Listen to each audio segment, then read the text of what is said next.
Emily, quit messing with your eyeliner and do what Dad told you. Emily rolled her eyes at her bedroom mirror, mascara wand frozen midair. I'm not mowing the lawn, Jay. That's literally your job. Jay leaned against her doorframe, arms crossed. Mom's coming over. Dad wants the house looking spotless. I already vacuumed both rooms. You're up.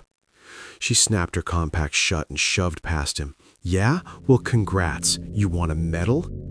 Jay scoffed. Wow, you're turning into Mom, always slamming doors in people's faces. Get out, Emily muttered, pushing the door closed with extra force. Jay yelled through the door. Whatever. Dad'll be home soon anyway. It's about to rain. You missed your window, genius. Emily flopped under her bed, annoyed. Outside, the sky was already turning that weird gray blue that meant a storm was coming fast. Her phone buzzed. Calling. She answered. Hey, Em, I'm running late, maybe another hour. Tell your brother he can do the lawn tomorrow. Your mom should be there soon anyway. Okay, she said, then hesitated. What's wrong? Emily turned toward her bedroom window. There was a man standing in the yard.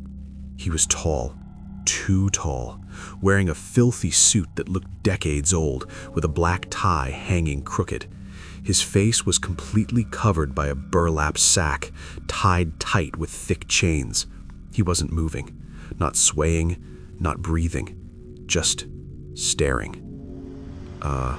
Dad? Emily said slowly. Yeah? There's a guy outside my window just standing there. What do you mean, a guy? He's wearing this dirty suit and... Her stomach tightened. He's got a bag over his head with chains. He's really creepy, Dad, and he's not moving. Silence. Then Dad's voice dropped. Emily, listen to me very carefully. Do not look away from it. What? Why? Just don't. Stay exactly where you are. I'm coming home now. Dad, you're freaking me out. Tell your brother to lock every door and window. I'll be there in 10 minutes. The call ended. Emily's heart was pounding. She didn't dare blink. Jay, she yelled. Jay came jogging down the hall holding a charger. Yo, have you seen my? Lock the doors now. He laughed. Wow, you'll do anything to get out of chores. Jay, I'm serious. Lock the doors. He looked at her face, pale, shaking, and his smile faded. Okay, why? Just do it. As Jay turned toward the front door, his footsteps slowed. Em, he said quietly, what the hell is that? You can see him too? Yeah, creepy suit dude standing in the yard like he owns the place. Whatever you do, Emily whispered, don't look away. Why? Dad said so. He wouldn't explain. Jay swallowed. Cool. Love that for us. I'll keep watching it. You lock everything. Jay hesitated. You sure? If one of us is staring at it, we're good. I don't trust you to keep your eyes on it. Wow. Rude, but fair. Jay sprinted off. Emily stared harder, her eyes burning. The man hadn't moved an inch. Minutes passed. Jay didn't come back. Jay, she called. Is it still there for you? No answer. Jay? He suddenly appeared in the doorway, breathing fast. It's gone. Her blood ran cold. What do you mean it's gone? You looked away, she snapped. I didn't. If you didn't, it would still be there. For you, maybe, Jay said, panicked. But not for me. Emily swallowed. Then where did it go?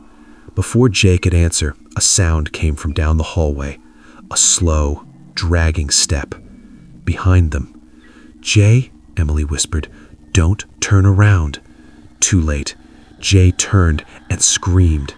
As Emily stood frozen, still staring at the figure outside her window, she realized something horrifying. The thing Jay saw wasn't the same one she was watching, and it was already inside the house. Emily's heart was hammering so loud she was sure Jay could hear it, but his breathing was even worse. It came in short, panicked gasps, like he'd run a mile even though they hadn't moved yet. His scream earlier still echoed in her ears. That thing, the thing outside, was somewhere in the house, and judging by the shadows she could see moving through the raindrops on the window, there wasn't just one. "Jay?" she whispered, voice shaking. "Are you okay?" He was slumped against the wall, shaking, eyes wide, lips pale. It's in here, Em. I didn't see it at first, but I swear it moved. When I looked away, it was right behind me. There's more than one." Emily's stomach twisted. "Copies?" He nodded slowly. "Yeah, like clones or reflections or... I don't know. It's like one's always watching, and the moment you look away, boom, another pops up." Her blood ran cold. "Holy, that's insane." A soft thud came from the kitchen. Emily froze. "Don't turn around." Jay's voice was barely a whisper. I don't know if I can." "Yes, you can," Emily snapped, gripping his arm. "That's it. That's all we got. Keep your eyes on them." Slowly, inch by inch, they edged back toward the living room, crouched low behind the sofa. Every tiny creak of the floor sounded like a gunshot. Rain battered the windows, lightning illuminated the shapes outside, and thunder rattled the walls like some giant was shaking the house. Through the streaked glass, Emily could see multiple shadows.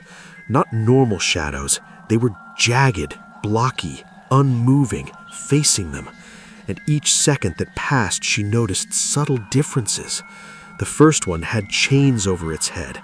Another's suit was tattered differently. They weren't exact copies, but similar. Then one of them moved, slowly, smoothly. It wasn't walking. It glided, almost skating over the wet grass. Behind it, another appeared on the porch, then another at the side window. Emily pressed herself into the corner of the sofa. "Jay," she whispered. "We're surrounded." Her chest tightened. "Dad, we need help." Her phone buzzed. "Dad." "Emily, listen. Don't look away. Lock the doors if you can, but don't turn your back on them. It's attracted to movement. Keep your eyes on the shadows. I'm on my way." Emily swallowed hard. "Movement? Like, if we blink, it..." Jay's hands were shaking. "Exactly. Blink, move, it comes closer. I've seen it happen." The dragging sound came again, louder this time, something heavy scraping across the hardwood floor. It wasn't upstairs anymore. It was inside. Emily grabbed Jay's hand. "We can't stay here. We need a plan." "Basement?" Jay shook his head. "Nope, that's even creepier, Em. The basement's dark, smells like old pipes and, I don't know, death." "Better creepy than dead," Emily snapped. "Come on." Crouching low, moving backwards, step by step, they made their way to the basement door. Each step felt like a lifetime. The air was heavy, thick with the smell of wet dirt and something else.